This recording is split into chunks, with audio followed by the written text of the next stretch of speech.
안녕하세요. 저는 저희 지역에서 제법 손맛 좋다고 소문난 식당을 운영하고 있는 30대 후반의 싱글인 여자입니다. 네, 저는 요즘 기준으로도 결혼이 좀 늦은 편입니다. 과거에 저는 결혼 문턱까지 갔었는데요. 식겁하고 다시 싱글로 돌아온 일이 있었습니다. 최악의 결혼을 할 뻔하다가 다시 돌아온 제 파혼 이야기를 여러분께 들려드리려고 합니다. 돌이켜보면 저의 20대는 참 숨가쁘게 흘러간 것 같아요.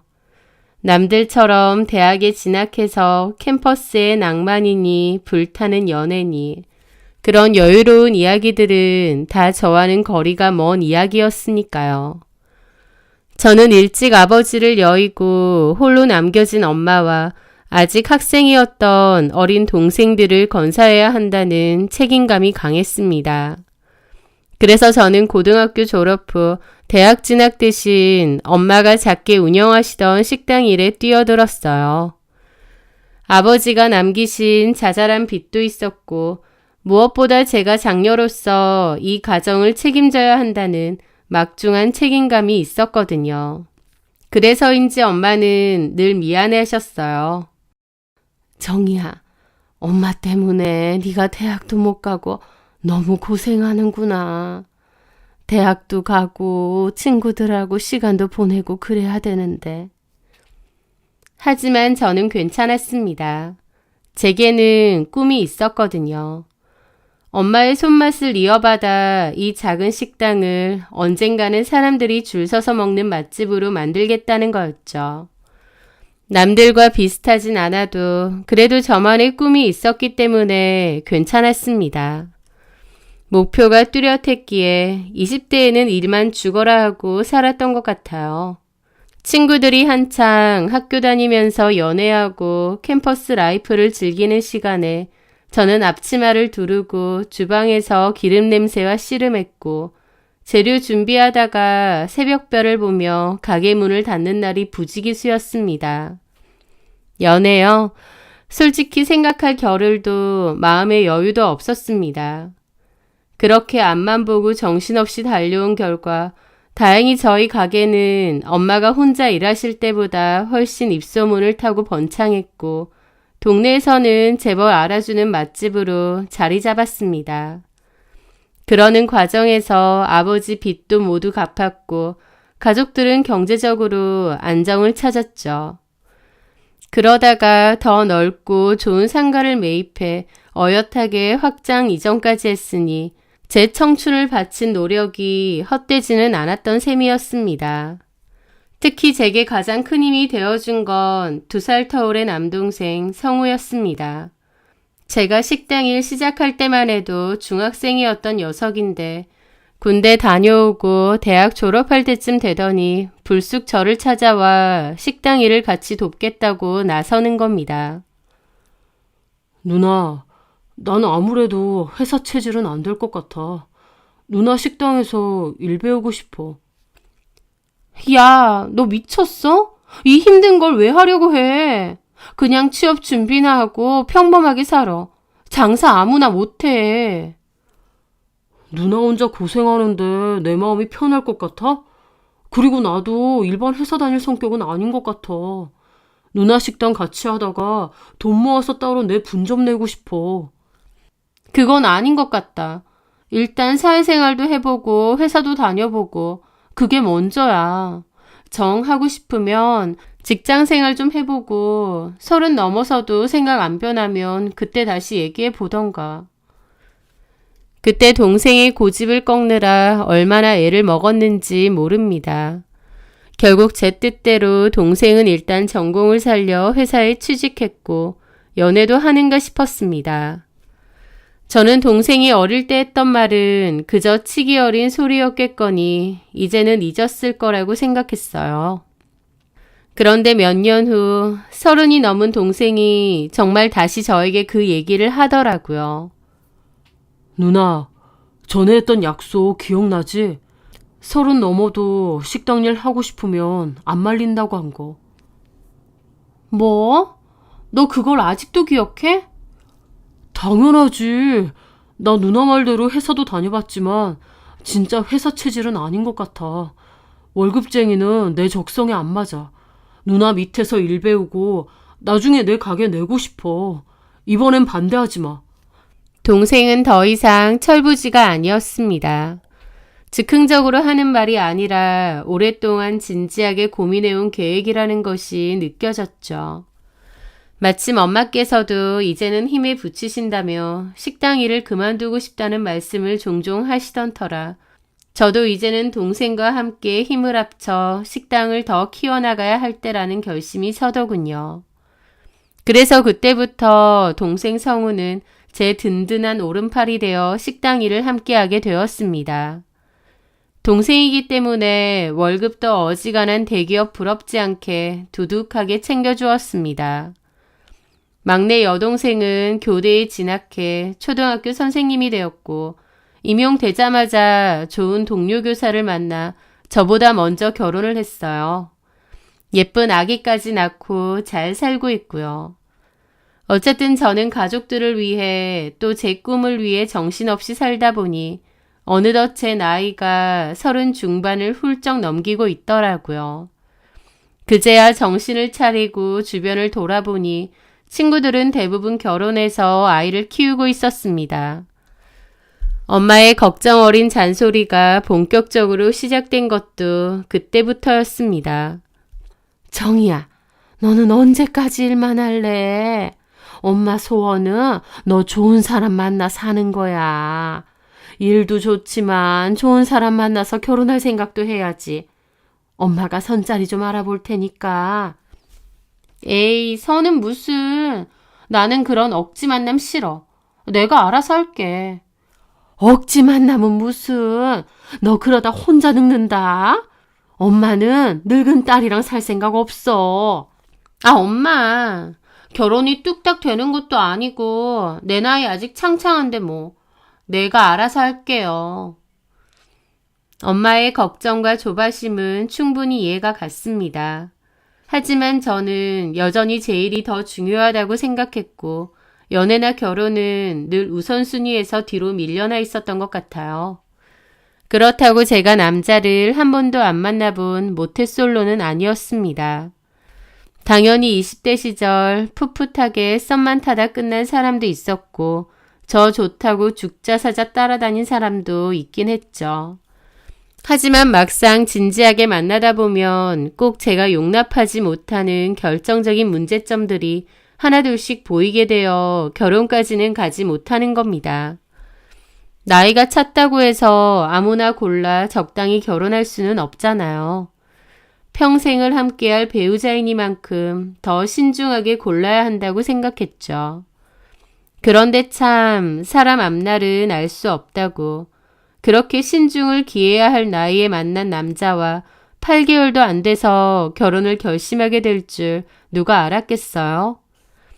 정말 뜻밖의 인연이었습니다.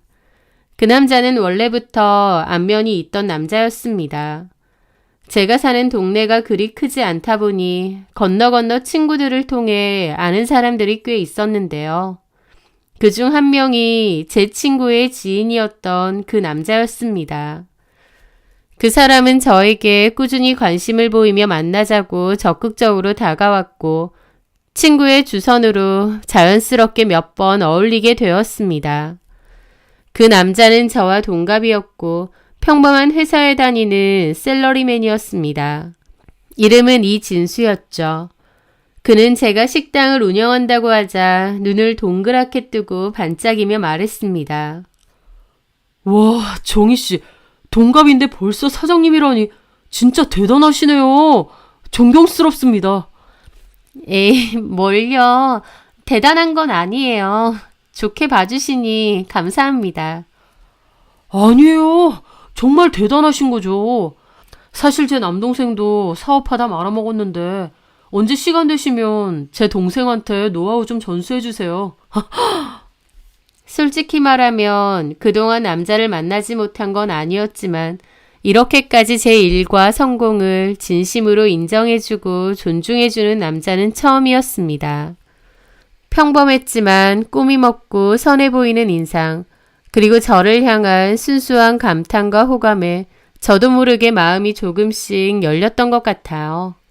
저희는 급속도로 가까워졌고 자연스럽게 연애를 시작했으며 만난 지 8개월도 안 돼서 결혼을 약속하게 되었습니다. 둘 다 꽉 찬 나이였기에 시간을 끌 이유가 없다고 서로 생각했죠. 엄마는 제가 남자친구가 생겼다고 하자마자 마치 기다렸다는 듯이 결혼 얘기부터 꺼내셨고 하루빨리 양가에 인사시키라고 성하셨습니다. 결혼을 약속하고 얼마 지나지 않아 예비씨 댁에 인사를 드리러 갔습니다.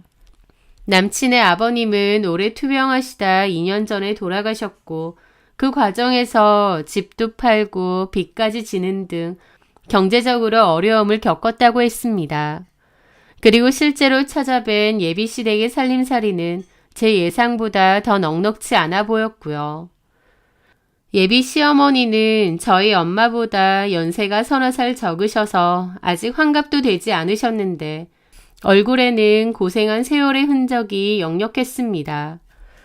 그리고 남친에게 얘기를 종종 들었던 남친의 남동생 민혁이는 제 생각보다 더 어둡고 그늘져 보이더라고요. 남친의 남동생은 식사 자리 내내 거의 말이 없었고 간간히 저를 힐끔거리는 눈빛에는 어떤 경계심 같은 것이 서려 있는 듯 했습니다. 식사가 끝나자마자 남친 남동생은 제게 짧게 목례만 하고는 자기 방으로 쌩하니 들어가 버렸죠. 예비 시모는 그런 아들의 뒷모습을 씁쓸하게 바라보더니 제 손을 덥석 잡고는 마치 준비라도 한 듯 푸념 섞인 말을 늘어놓기 시작했습니다. 아이고 정이야. 내가 우리 집 양반 살아있을 때만 해도 떵떵거리며 살았는데 어쩌다 보니 이렇게 어렵게 살게 됐네.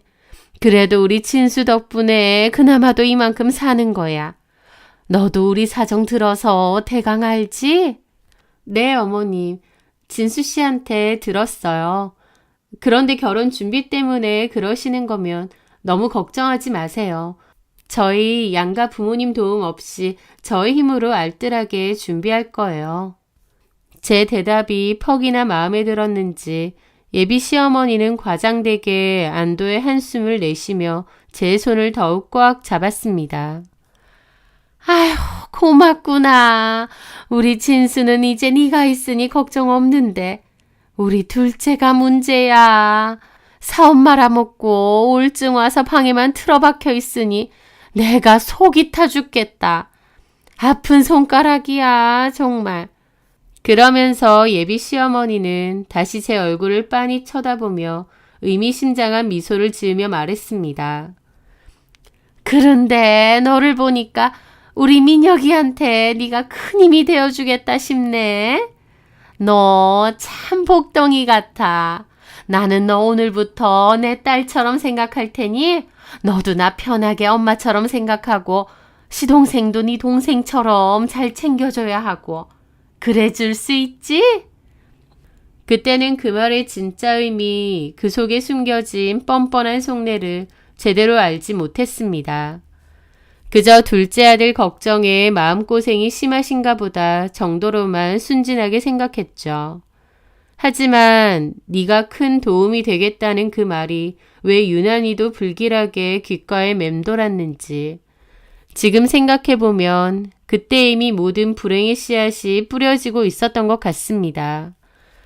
예비 시어머니는 제가 뭐가 그렇게 마음에 들었는지 처음 인사드린 날부터 저를 딸처럼 대하겠다며 살갑게 굴면서도 결혼 준비 과정에서는 저를 들들 볶다시피 하시더군요.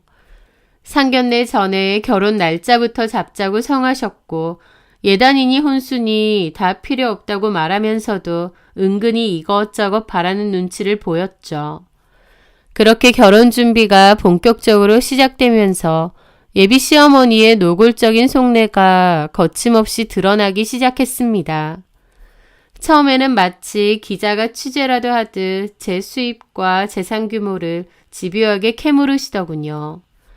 게다가 전화통화를 할 때나 가끔 만날 때면 어김없이 돈 이야기가 빠지지 않았죠.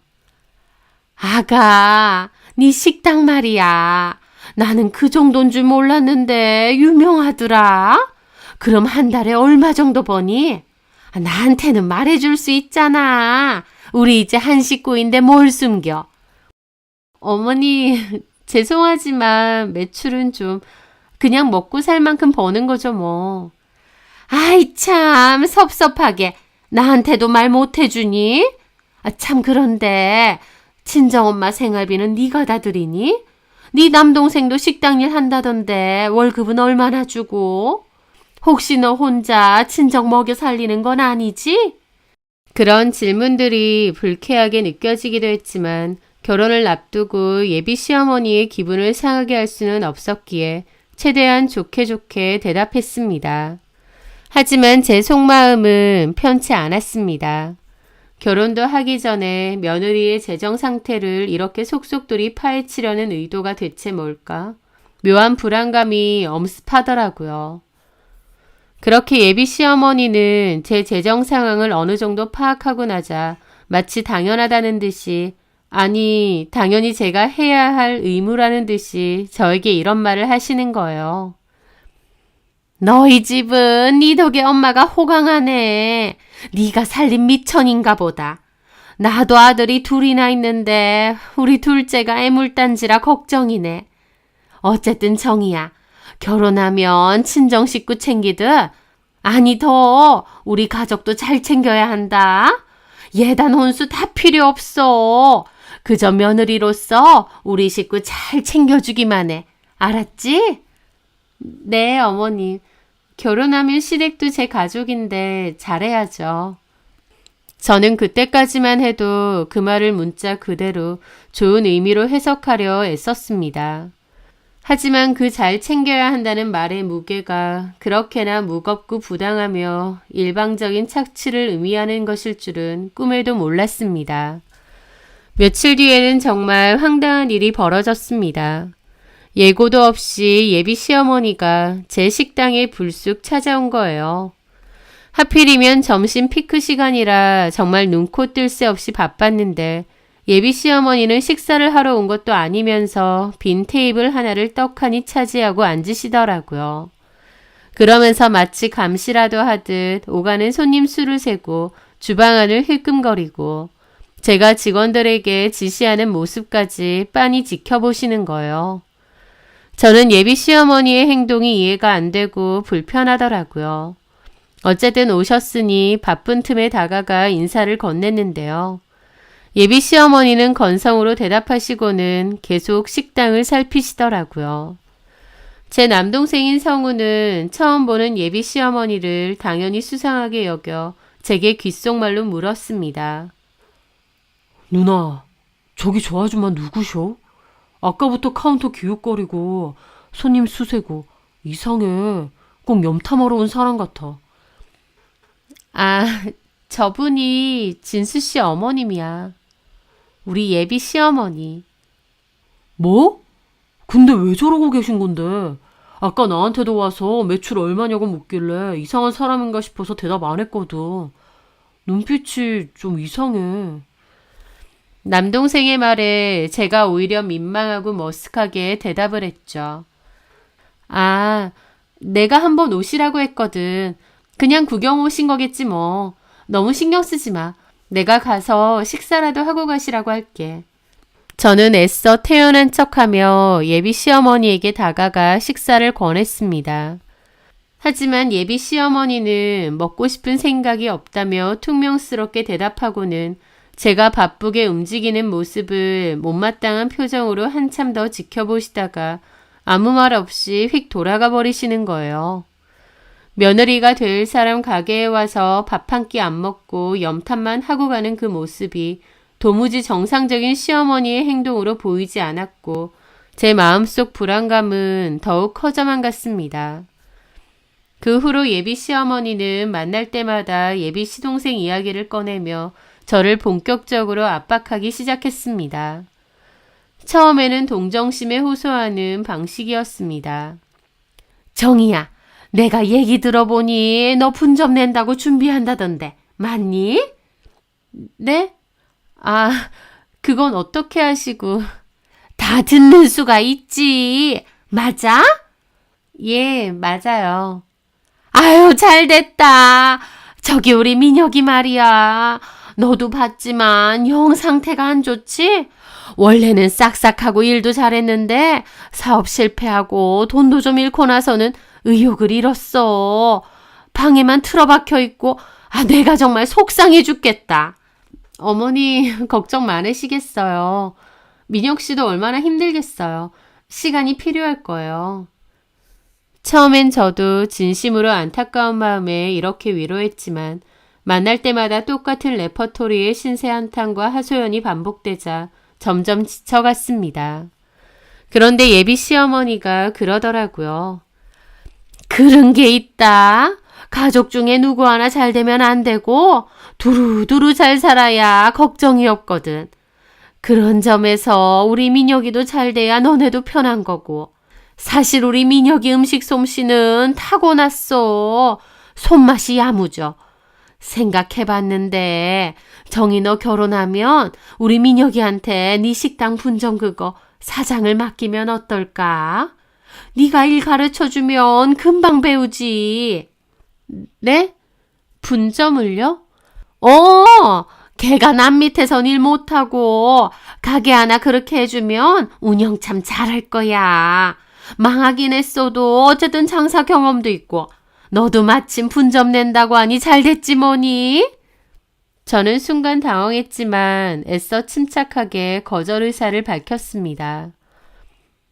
어머님, 근데 그건 좀 아닌 것 같아요.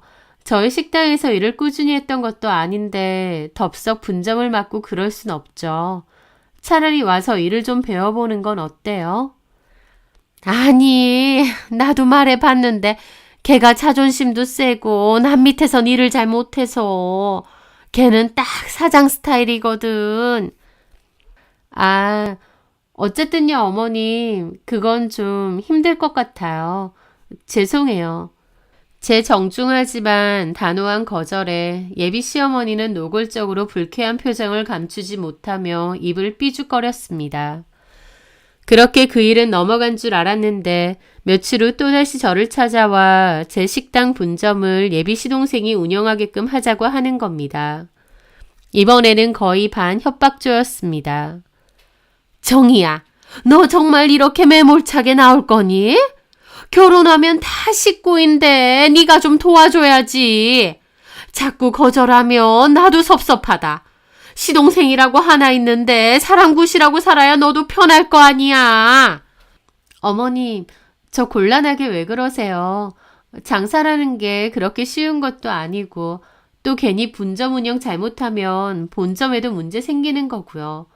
죄송하지만 더 말씀 안 하셨으면 좋겠어요. 저는 이번에도 부드럽지만 단호하게 거절했습니다. 그렇게 예비 시어머니와의 불편한 대화를 마무리했지만 마음 한구석이 계속 찜찜하고 불안했습니다.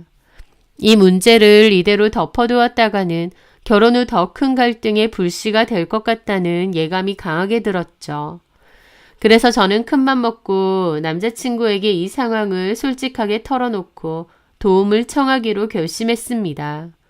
그러면 제 입장을 이해해주고 중간에서 현명하게 조율해 줄 것이라고 믿었거든요. 그날 저녁 퇴근하고 만난 남친에게 어렵게 말을 꺼냈습니다. 자기야, 나 할 말 있는데 어머님께서 자꾸 분점을 내서 민혁 씨를 월급 사장으로 앉히라 그러셔.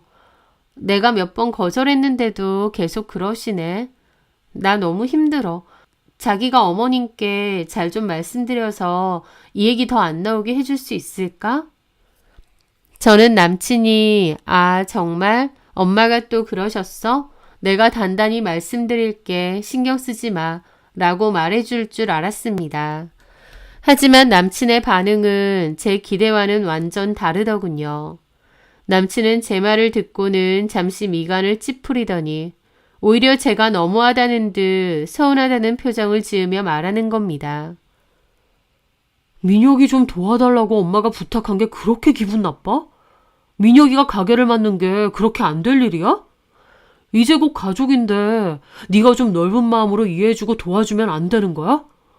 그 말을 듣는 순간 저는 순간적으로 머릿속이 하얘지면서 말문이 막혔습니다.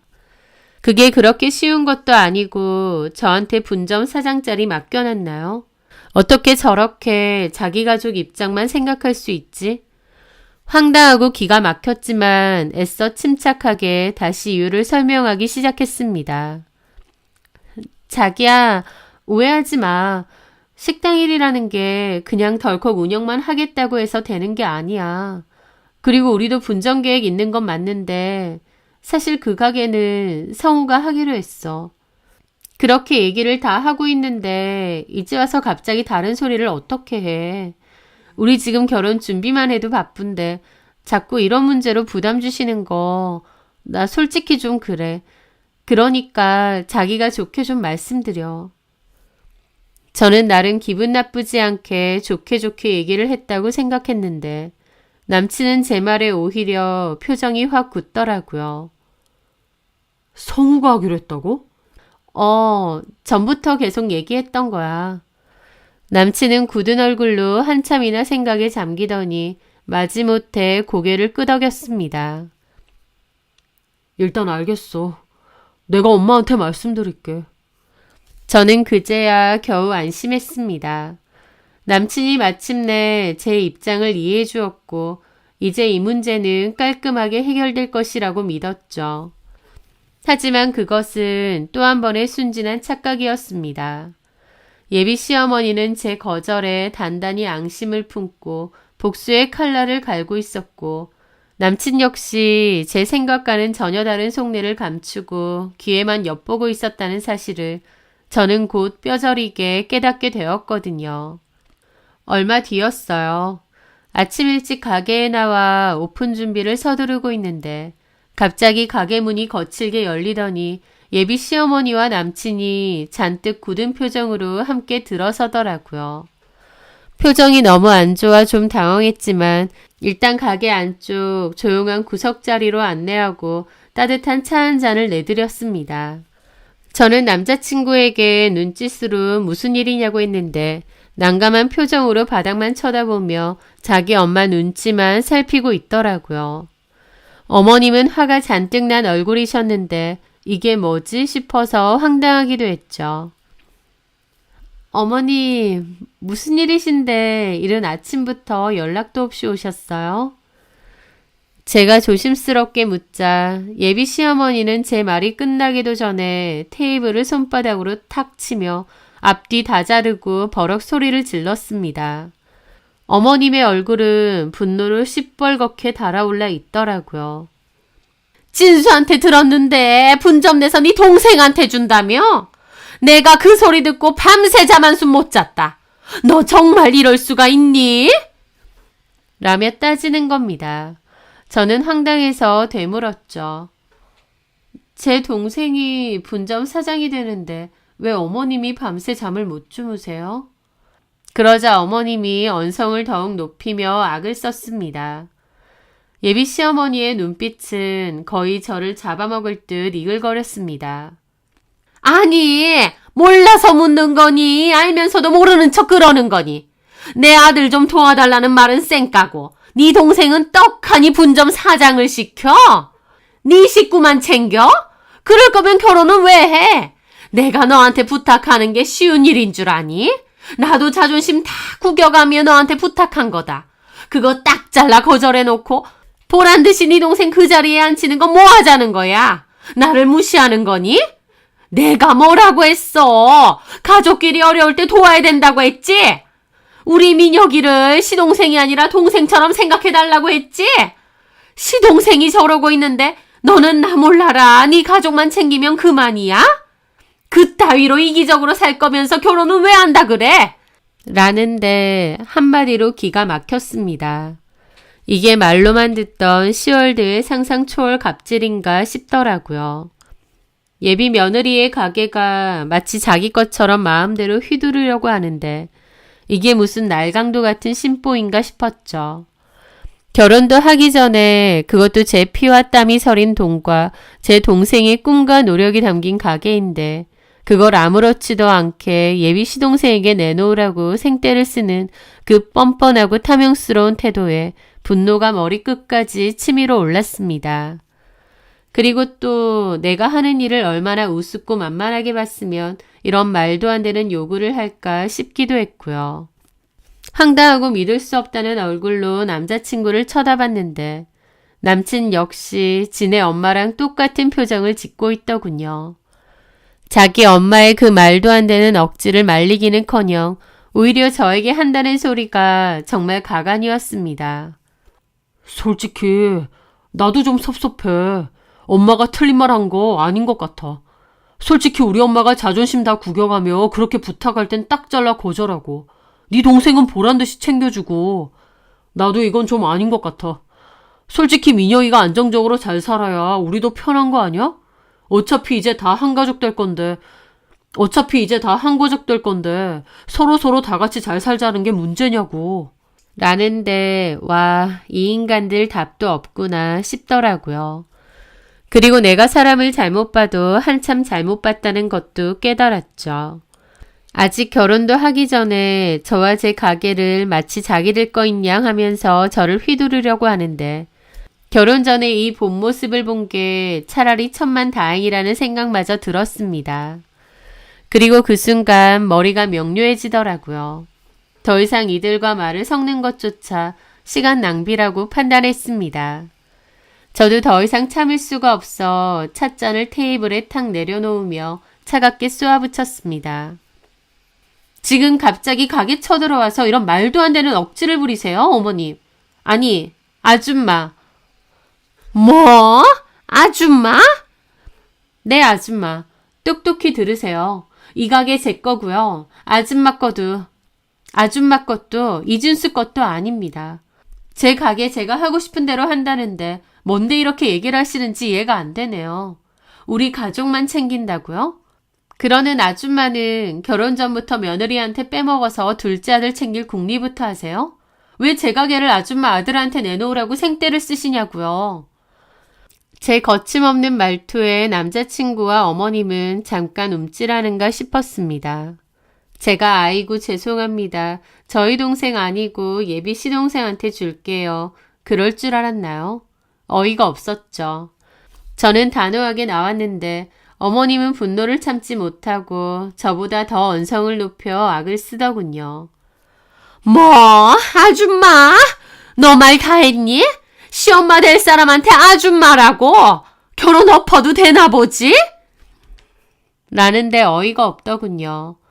제가 무슨 결혼 못해서 환장한 사람도 아니고 결혼 없는다고 하면 제가 벌벌 떨 줄 알았나요? 네, 얼마든지 엎어도 됩니다. 저 아줌마 아들이랑 결혼 안 할 거예요. 제 쪽에서 사양이에요. 아직 결혼식도 안 올렸는데 가족은 무슨 가족이에요? 지나가던 개가 웃겠네.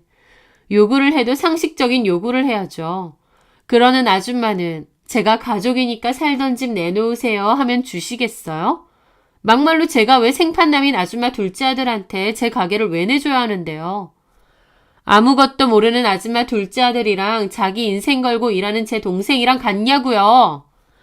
하다못해 식당일이라도 좀 배우라고 해도 방구석에 처박혀서 사장 아니면 안 하겠다는 그쪽 아들한테 내가 왜 그래야 되냐고요.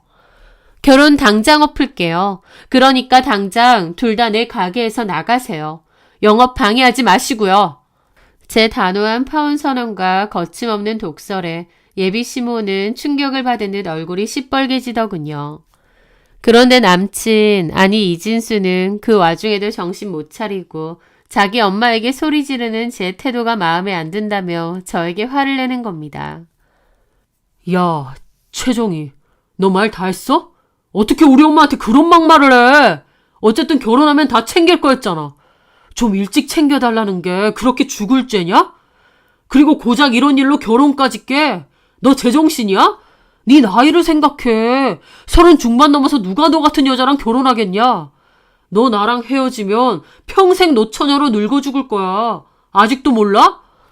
라는데 저는 어처구니가 없어서 웃음이 절로 나오더라고요. 참나, 노처녀로 늙어 죽는다고? 그래, 나 노처녀로 늙어 죽을게. 근데 나는 노처녀라도 돈이라도 많지. 너는 어떨 것 같아? 사람 구실 못하는 동생에 며느리 등골 빼먹을 궁리만 하는 네 엄마랑 살면서 장가나 갈 수 있을 것 같아? 네 걱정이나 하세요. 가진 게 없으면 심보라도 곱게 쓰던가. 그동안 착한 척 연기하느라 힘들었겠다. 당장 꺼져. 우리 결혼은 끝이야. 파혼이라고. 제 단호한 태도와 거침없는 독설에 당황한 두 사람은 제가 정말로 미친 사람처럼 강경하게 나오니 뭐라 더 이상 대꾸도 하지 못하고 어버버거렸습니다. 그때 마침 제 동생 성우가 가게에 출근하며 들어오더라고요. 가게 안의 험악한 분위기를 금세 눈치챈 동생에게 제가 저 두 인간들 좀 당장 내보내달라고 눈짓을 보냈고 동생은 나가라고 경고를 했습니다. 동생이 험악하게 나가라고 으름장을 놓으니 결국 예비시모와 이진수도 일단 가게 밖으로 나가더라고요. 그런데 가게 밖으로 쫓겨나고 나니 예비시모와 이진수는 뭔가 아차 싶은 표정이 역력했습니다. 자기들이 세게 나오면 제가 깨갱할 줄 알았나 본데 제가 좋다코나 파혼하자고 할 줄은 몰랐던 것 같더군요. 제가 나이가 있다 보니 더 아쉬운 쪽이라고 단단히 착각했나 봅니다. 이진수는 남동생이 버티고 있으니 들어오지는 못하고 가게 밖에서 막 유리문을 두드리며 저를 애타게 부르더라고요. 정희야, 너 진짜 파혼할 마음 아니지? 어? 아까 내가 미안했어. 다시 얘기해보자. 어? 저는 그들의 구차한 변명과 뒤늦은 후회를 더 이상 들어줄 가치도 없다고 생각했습니다. 저는 문을 열고 그 인간들 보는 앞에서 폰을 꺼냈습니다. 여보세요, 경찰이죠? 여기 웬 사람들이 업무 방해를 하는데요. 가라고 해도 안 가고 행패네요. 당장 와주실 수 있죠? 제가 눈앞에서 경찰에 신고하자 예비시모와 이진수는 시겁해서 가겠다고 하면서 가더라고요. 저는 그날 너무나 황당하고 부당한 요구를 하는 예비시모와 이진수에게 주저없이 파혼이라는 결정타를 날렸습니다. 제 입으로 파혼이라는 말을 하고 나니 오히려 그동안 느꼈던 불안감과 알 수 없는 스트레스가 한꺼번에 씻겨 내려가는 기분마저 들더라고요. 그렇게 두 사람을 쫓아낸 후 예상대로 한동안 파혼을 무마하려는 그들의 연락과 문자가 이어졌습니다. 이진수는 술에 취해 밤늦게 전화를 걸어와 울며 불며 매달리기도 했고 예비시모는 마치 아무 일 없었다는 듯 태연하게 예물 보러 가자는 문자를 보내기도 했습니다. 하지만 저는 그들의 모든 연락처를 차단했고 예약했던 예식장이며 스튜디오 등 결혼 관련 일정들을 미련 없이 일사천리로 취소했습니다. 결혼 취소를 알리면서 주변에서 이런저런 얘기도 많이 들어야 했지만 더 큰 불행과 고통으로 점철될 뻔한 제 남은 인생을 구한 값이라고 생각하면 그저 다행스럽고 감사할 따름이죠. 저는 다시 제 일과 삶에 그리고 사랑하는 가족들에게 집중했습니다. 그리고 그 일로부터 약 2년 정도 시간이 흘렀을 때였어요. 그동안 저와 제 가족에게는 많은 좋은 변화가 있었습니다. 제가 운영하는 본점 식당은 입소문과 단골들의 성원에 힘입어 얼마 전 더 크게 확장 리모델링을 마쳤고 이제는 저희 지역뿐만 아니라 다른 지역에서도 찾아오는 맛집으로 확실히 자리매김했습니다. 그리고 무엇보다 기쁜 소식은 제 동생이 열었던 분점이 그야말로 대박을 쳤다는 겁니다. 성우는 정말 밤낮 없이 열심히 일했고 저에게 배운 노하우에 자신만의 아이디어를 더해 많은 사람들의 입맛까지 사로잡는 데 성공했습니다. 저희 본점보다도 매출이 잘 나올 때가 많을 정도로 크게 성장했거든요. 저희는 이제 각자의 식당을 성공적으로 운영하는 동업자이자 서로에게 가장 든든한 지원군이 되어주고 있습니다. 주말이면 온 가족이 함께 모여 맛있는 음식을 나눠 먹고 웃음꽃을 피우는 예전보다 훨씬 더 단란하고 행복한 시간을 보내고 있죠. 그러던 얼마 전 동네에서 우연히 예전 남자친구와 그의 어머니의 소식을 전해 듣게 되었습니다. 제가 아는 미용실 원장님이 동네 소식통이거든요. 그 외에 정희 씨 예전에 결혼할 뻔했던 그 남자 있잖아. 진수네. 그 집 요즘 아주 죽을 상이라던데? 네? 아, 그래요? 저는 헤어지고 나서는 아예 소식을 못 들어서. 말도 마. 그 남자 아직도 그 회사 그대로 다니는데 승진도 못하고 그냥 그저 그렇게 지낸다더라고. 그리고 그 둘째 아들내미랑 그 엄마가 자기들도 장사를 하네 어쩌네 하고 일 벌렸다는데 그것도 파리만 날리고 있다더라고. 장사가 뭐 쉽나? 아주 죽을 맛인 것 같은데. 그 집의 근황을 듣는데 솔직히 고소한 마음이 들었습니다. 물론 대놓고 비웃거나 기뻐할 일은 아니지만 그들의 탐욕과 이기심이 결국 스스로를 불행하게 만들었구나 싶기도 하더라고요. 만약 제가 그때 파혼을 결심하지 못하고 그들의 요구를 들어주며 결혼을 강행했다면 지금쯤 저는 제 모든 것을 빼앗기고 휘둘리고 불행 속에서 허덕이고 있었을지도 모르죠. 돌아보면 예비 시모가 처음부터 제 재정 상태를 꼬치꼬치 캐물었던 것도 예비 시동생의 불행을 그토록 강조하며 제 동정심을 자극했던 것도 모두 저를 호구잡아 자신들의 경제적 어려움을 해결해 보려는 치밀하고 이기적인 속셈이었던 것 같습니다. 저한테 가족이라는 것을 강조했지만 정작 그들에게 저는 가족이 아니라 그냥 돈줄이자 호구일 뿐이었던 것 같고요. 몇 달 전의 파혼은 제 인생에 잠시 큰 폭풍우를 몰고 왔지만 그 폭풍우 덕분에 저는 제 인생의 항로를 제대로 다시 설정할 수 있었습니다. 저는 제 선택에 단 한치의 후회도 없어요. 오히려 그들과 결혼으로서 더 엮이지 않은 것을 천만다행으로 여깁니다. 그리고 지금의 홀가분하고 평온한 마음으로 제 일과 삶에 그리고 사랑하는 가족들에게 더욱 집중하며 살아가고 있어요. 비슷한 문제로 고민하고 계신 다른 분들이 있다면 제 이야기가 작은 도움이라도 될 수 있기를 바랍니다. 결혼 전 예비 배우자나 그 가족의 무리하고 비상식적인 요구는 결코 가볍게 넘기지 마시길 바랍니다. 그것은 달콤한 말 뒤에 숨겨진 독버섯일 수도 앞으로 펼쳐질 불행의 명백한 전조일 수도 있으니까요. 자신의 인생을 책임지고 행복하게 만들 수 있는 사람은 결국 자기 자신밖에 없더라고요. 지금까지 이야기를 들어주셔서 감사합니다.